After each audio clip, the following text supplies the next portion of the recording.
This video contains spoilers for all 9 mainline Star Wars movies, with any other spoilers being disclaimed ahead of time.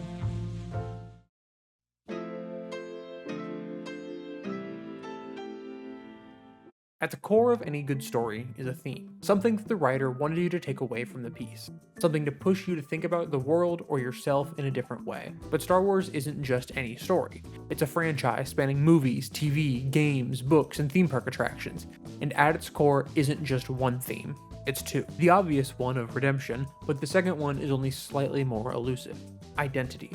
These two themes permeate the franchise throughout every book, movie, game, and TV show, and it's what makes Star Wars Star Wars. These two ideas pushing the audience away from what they knew and to keep them wondering if they too could be more.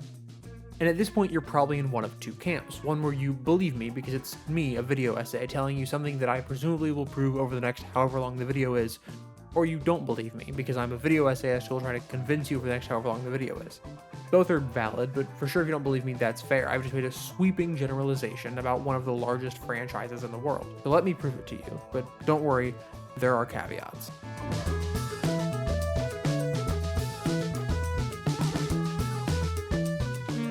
This section contains spoilers for Star Wars Jedi Fallen Order. I'm starting with one of the easy ones.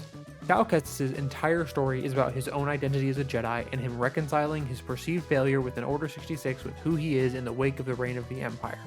His story of reconnecting to the Force and finding his identity as a titular Jedi, as well as him seeking redemption for failing his master on a quest to save future Force-sensitive children. But it isn't just him. Seer is on her own journey of identity, following her dip into the dark side. She spends the main plot figuring out who she is and how to redeem herself for her failure to keep her own Padawan safe. This section contains spoilers for The Mandalorian. Din Djarin is very secure in who he is as a bounty hunter until a 50-year-old baby shows up and suddenly he has a change of heart about selling a child to the Empire.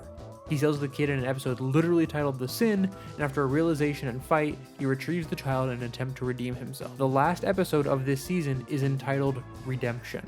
I know that's not where this happens, but it's kind of on the nose. The rest of the show is him finding his identity as well as the child's identity as a foundling.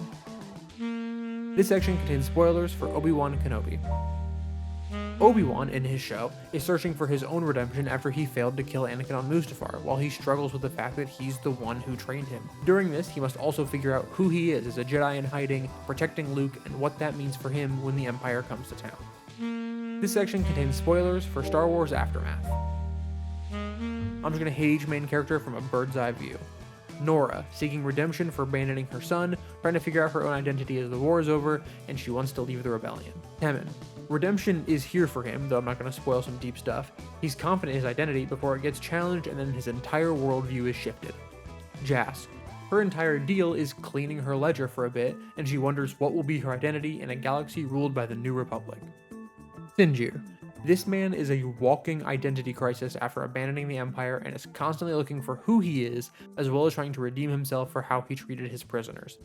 Him and Jas have explicit conversations in later books about his identity. Mr. Bones is an outlier and should not be counted. You don't need a redemption if you're perfect. And I could keep going with Star Wars project after Star Wars project. Alphabet Squadron is pretty obvious once you've even read a synopsis of the first book. The original trilogy is about Luke's identity, Han's identity, Leia's identity, Vader's identity, Vader's redemption, Han's redemption, Lando's redemption, and Chewie is an outlier and should not be counted. See the Mr. Bones precedent. The point is, it's everywhere. It's constant. It's what makes these movies, shows, games, and books work. It's missing from Rise of the Resistance, which is why there's never a wait time, and I walked right onto it. In contrast, it is on Star Tours, albeit you have to squint. In the original trilogy missions, 3PO finds a new side of his identity in joining the Rebel Alliance, and in sequel trilogy missions, he does the same but for the Resistance. I don't think there's anything for the prequels, but I didn't get every possible combination. I wrote it 10 times in a row, and that seemed like enough research to me. I kind of maxed out there. But as I said, the point is it's everywhere, and it's actually my favorite part of the sequel trilogy. So much so that that's the rest of this video.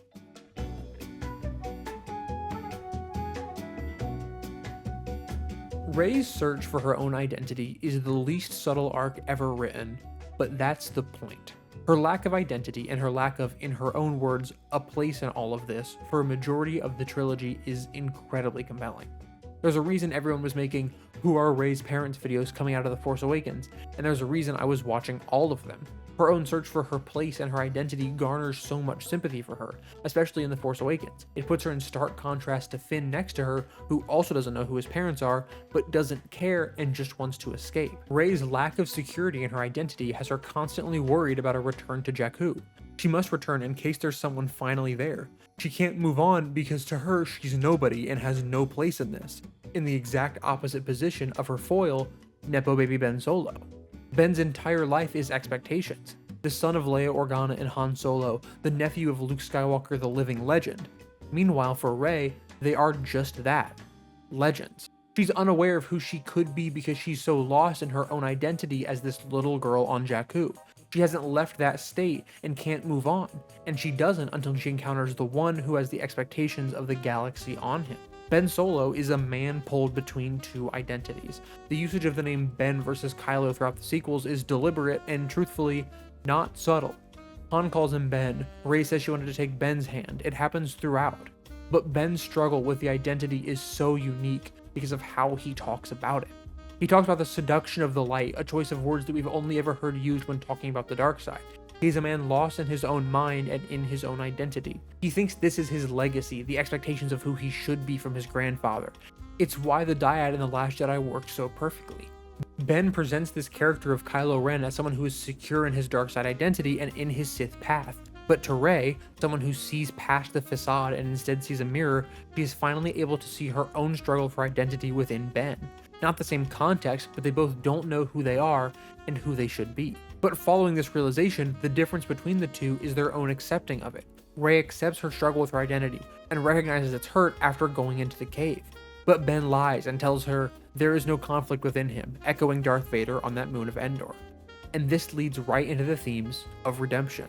The origin of this video actually gets credited to my sister when she decided to watch The Last Jedi because she did not have the DVD for The Force Awakens and sent me this meme. She also said she would edit the gun into a hand reaching out, but she didn't know how, so here you go. But when talking about the sequels, my sister said the following.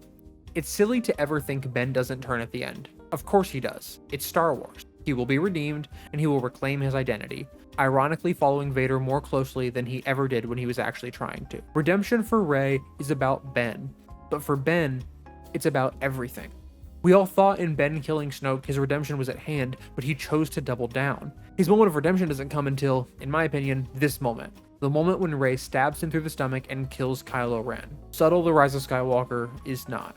Ben Solo's redemption, like Darth Vader's before, is not an expunging of his record. It's a moment of realization that he can be better than he is right now.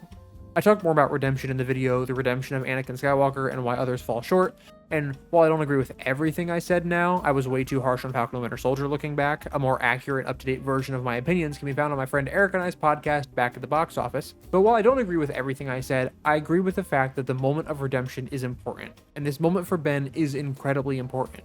Rey stabs him, Leia dies, and then Rey heals him. Rey sees her own possible dark path and runs, but Ben sees the possible light in front of him. In many ways, Ben's redemption is more seated than Vader's ever was. All the way back in The Force Awakens, he was talking about his call to the light, and in that call to the light, he throws Kylo Ren's lightsaber away. His struggle with identity is gone, and he knows who he is. He pulls the lightsaber from behind his back and kills the Knights of Ren, killing the bodyguards from which he pulled his name. Okay, technically he pulled his name from when he killed Ren, because that's where the Knights got their name, but you get what I'm saying. Subtle The Rise of Skywalker is not.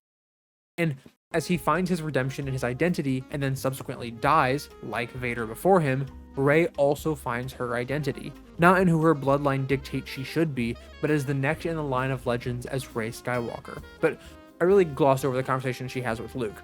She intends to exile herself both for her actions and her bloodline. But Luke, one of the 3 people in the galaxy who could possibly relate to her as a descendant of a Sith, tells her that him and Leia knew, but they did not let her bloodline define who she was.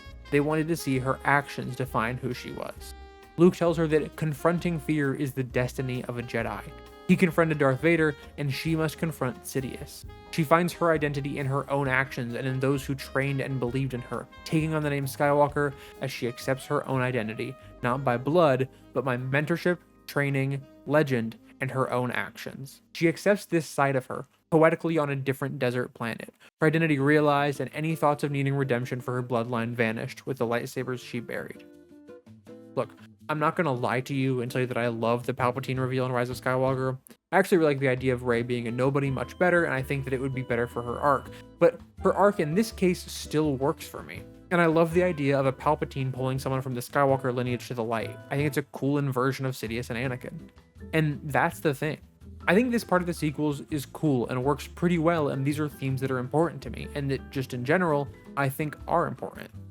There's something to be said about the fact that one of the largest media juggernauts in the world's main message boils down to identity and redemption.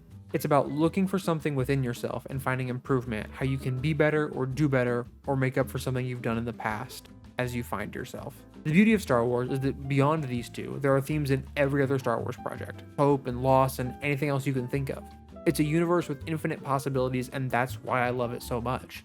It's why I spend time scrolling Wikipedia, reading countless novels and comics, and watching everything that possibly comes out of this universe. Because at its core, and at its best, it's the story of someone trying to navigate through a galaxy that's huge and overbearing, and most of the time they don't have control over any of it. But they do what they can to find themselves, and maybe along the way, help others do the same. Thanks for watching.